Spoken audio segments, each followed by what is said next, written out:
Okay. Yeah, we'll see how it goes for Norman. But guys, we got Sean here. So listen, while you got him here, get your questions in. Um, any initial thoughts on IVB boxing, Sean? I know you spoke about it in the comments, but you got any thoughts you want to share about what I know it's on your channel coming out soon, but Yeah, well, no, yeah, it's coming out tomorrow where I make a lot of jokes about Ed Pereira because apparently I like sabotaging my access to credentials now for some reason. I can't get out of my own way. yeah, Because I both want to cover a summer outdoor event in San Francisco and both cannot help, and yet at the same time cannot help myself making so many jokes about Ed Pereira right now yeah, because it's like I want to break the all-time attendance record, and it's like, well, if people are getting it for free, that doesn't really count. You know, Tony Zale versus Billy Pryor, people paid to see they that paid. fight. Okay, but you know what?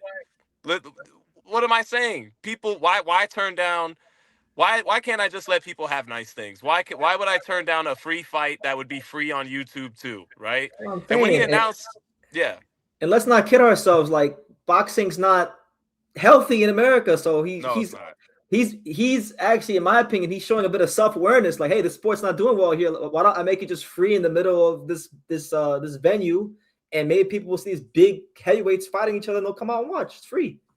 Self-awareness, or he's just a rich kid who doesn't actually know how to turn a profit in what he's trying to do. Yeah, yeah, possibly, No, but but possibly. but I hardly know how to turn a profit in what I'm trying to do. So Yeah, same. We're yeah, all still learning how to turn a profit. That's a lifelong journey turning a profit. I do wonder, is his partnership with YouTube like our partnership with YouTube, or is it I like an don't actual know, partnership with because YouTube? it'd be hilarious if like he's talking about Google AdSense. That's what I mean. Like, is this partnership with YouTube you're putting up just like having a YouTube channel? Because I mean, that counts, I guess. Yeah, Because yeah, it we're counts. partners too, But right? yeah, We have okay, big, we're YouTube partners too then, if yeah. that's the case. Yeah. Nah, But no, I think, well, it was just so I researched them as soon as this came up. And by the way, Dan Raphael is reporting that Deontay Wilder's manager Shelly Finkel has no idea who this dude is, and I seen that. yeah, and so but because when it was announced Usyk's going to fight Wilder in the United States, and people like Aegis Clemus are confirming it, first I went Zuffa, and then I went, well, they're not exactly known for paying talent, so how's that going to work? How are they going to convince Alexander Usyk to be like, no, Turkey, who is the sugar daddy of all sugar daddies in boxing, I'm actually going to fight with Zuffa? And it's like, well, then that would mean they're going against their norm and are going to spend a lot of money to get him. Then when this Ed Pereira stuff popped up with I Visit Boxing, everybody was like, oh, so he must be announcing Usyk Wilder in San Francisco. But then he had his press conference, came and went in San Francisco. It was an announcement of an announcement. And so then it left me like, I don't know, maybe he's not going to get Usyk.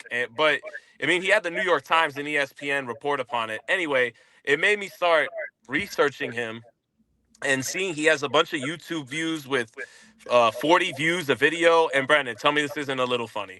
Go He ahead. has a series called The Underdog, right? I seen that. I seen that. You and me and 13 other people have seen it. And in episode 2, he just has a bunch of like production value, and they show him in a boardroom with a bunch of people, and they're showing a million different camera angles of him talking about how super smart and super sweet all his ideas are. And and like then it concludes with him showing off like his favorite sports car. And I'm like, I I I don't understand what's underdog about this. Is is like, I'm the underdog. I have enough money somehow to just blow money on tons of production value that gets 40 views on YouTube, and then I'm gonna conclude it with showing off my super rare sports car. Wow, what an underdog. The Yeah, underdog of all underdogs. got a You know what? 6 figure car. James Braddock in his grave in the heavens alongside the other boxing angels is going, now that's a real fucking underdog. That's right. You know, yeah. He's what I aspired to be in the Great Depression. He could only dream to be the underdog Ed Pereira is. Yeah. Yeah, he only had one movie. See, Ed Pereira has like a 5 or 6 part series about his You know what, underdoggedness. guys? For the 54 of you that are here, make sure you guys go on IVB Boxing and you join the tens and thirteens of people to watch the underdog series where Ed Pereira shows off his big fancy 7 figure car. The tens, And the tens The of Ed 10. Pereira's fans are chanting his name. That's right. Eddie, Eddie, Eddie, Eddie, Eddie, Eddie. Yeah. IVB, IV, IVB, ECW, IVB, IVB. Yeah, bro. Only Ed Pereira can now stand in Ari Emanuel's way. I'm here for it. I'm here for it. That was the first kick out of it I got when I heard about it. I was like, what if this dude, just by apparently not caring about losing money, like can somehow disrupt some of the plans of Turkey and Dana and Ari Emanuel? And they're just like, this fucking guy, like we're gonna lose the heavyweight champion to our overall plans because this dude doesn't care about losing money in San Francisco. That would be kind of sweet. That would be sweet. I mean, I like the fact that he's picked the Bay Area because I felt like the Bay Area is so underutilized in boxing. It's like one of the biggest metropolitan cities. They got the Silicon Valley. There's a lot of money to be made and business to be done in the Bay Area. I don't know why boxing hasn't given it a try, an honest shot. So I like that aspect of it. Yeah, I mean, again, I have a And Steve I, Young jersey on. I love that aspect of it, but yeah, yeah, and Andre drew good crowds at the Oracle. Haney sold out the Chase Center. And San Francisco was the only place that had a Mayweather Pacquiao doubleheader. Mayweather against mm-hmm. Jesus Chavez, Manny Pacquiao against Agapito Sanchez. It's the only place, not Vegas, not New Not York. Vegas, San Fran. Someone Yeah, who's the so president of the Ed Pereira fan club. I'm mad at whoever Pedro got in line ahead of me. Pedro Cabarales. He's the president. Well, okay, all right, Pedro. We'll To see the about victor that. goes the spoils. Yeah, we'll see. Yeah, there you go. Yeah, We'll see about that yeah, shit. we'll see about that. Yeah, we'll see about that. Yo, on a separate note though, um, everybody knows how I've gone up against TKO, right? Yes. But at the end of the day, I'm not just some crybaby. Okay, I Correct. cry. I could be a baby, but I'm not Yeah. a crybaby on a Mm. completely consistent basis. Okay, so I love Martin Scorsese, right? Yes. My paisan. All right, Goodfellas, Casino, The Departed. Like one of the theme songs is "Gimme Shelter" by the Rolling Stones, right? And Correct. when fucking Max Kellerman started talking that shit about boxing being the greatest sport of all time, and and they started playing "Gimme Shelter" from the Rolling Stones, Brendan, I'm not gonna lie, I was like, oh, these motherfuckers are not fucking around. Like this is the real deal. This is the real deal, bro. That motherfucker came out like Vince McMahon the night he bought WCW and had a look in his eyes of like, finally, The Rock has come Let's go back back. to boxing. And he had a look in his eyes of like, seriously though, like finally, like this was this was the girl I was chasing all along. Like Mm. this was plan A. And I couldn't penetrate the sport in the late 90s, early 2000s, so on my feet, I wound up getting in bed with the Fertitas and making MMA, the big marketing machine it is. But all along, this was the sport I set out to be a part of, and now forget being a part of it. He's looking to conquer it. And again, bro, like they got a long ways to go in front of them. They're initially, like, but the plan is let Turkey co-opt and drive out the market, drive out the competitors who are kind of, I've been saying it for years now, like 2 years. They're slitting their own throats long term for short term gain, right? And if that public investment fund cuts off, which it might cuz it's hemorrhaging a lot of money even though they got a ton of fucking money, then where are they going to go? And at that moment, they can control the market and be the only game in town with real resources and network deal. Mm. So, and they right away, man, they went straight to USA Boxing. I already know for a fact they've put the full court press on some of the best amateurs in USA Boxing. If you got the inside track to everybody coming out of USA Boxing, you control the future of American boxing, period.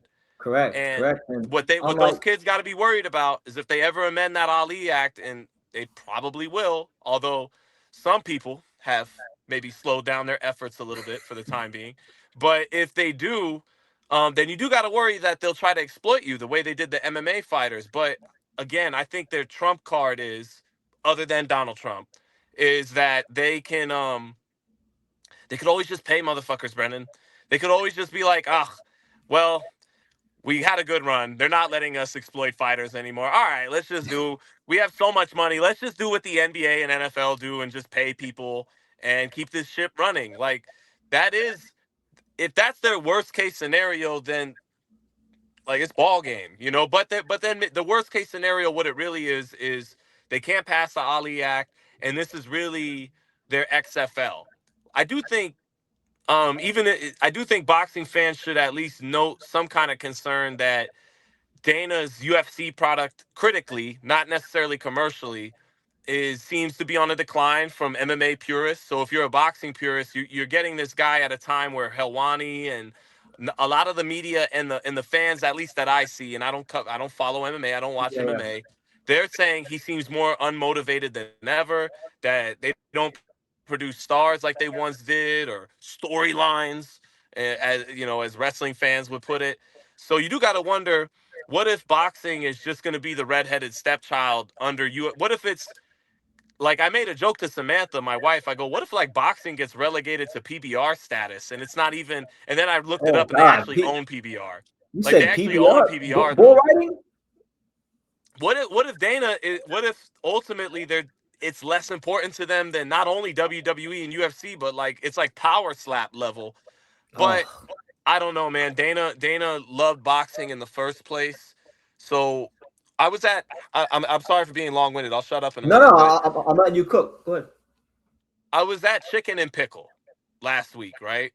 All right, Chicken and Pickle is a place where you could get really good chicken in Las Vegas and you could play pickleball, hence Chicken and Pickle.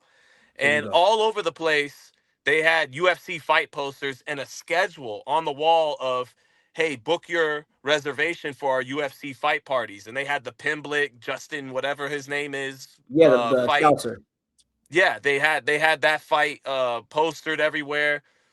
And I could hear my detractors being like, what's your fucking problem? Why don't you want that for boxing? And they literally have so much, dude, like a quarter of the bumper you get you get 25 to 45% of the bumpers, the license plate in Las Vegas having an Al Davis Raiders license plate, and you have like 25% throughout the city having a UFC license plate, right? And it's because Lawrence Epstein is on the board of directors for the Las Vegas arenas, at least definitely on Hmm. Allegiant, but I think he may be on it for T-Mobile. T-Mobile has the home of UFC. Anyways, they have the kind of well-oiled machine, and like Max Kellerman keeps saying, and I love Max, and he's like the MJ of what we do, but I also called him a bit of a sellout for how he's been moving with this shit lately, which I think is Yeah, fair, which I don't think he cares, even if there's truth to that. I think he'd acknowledge it and be like, yeah, okay, whatever.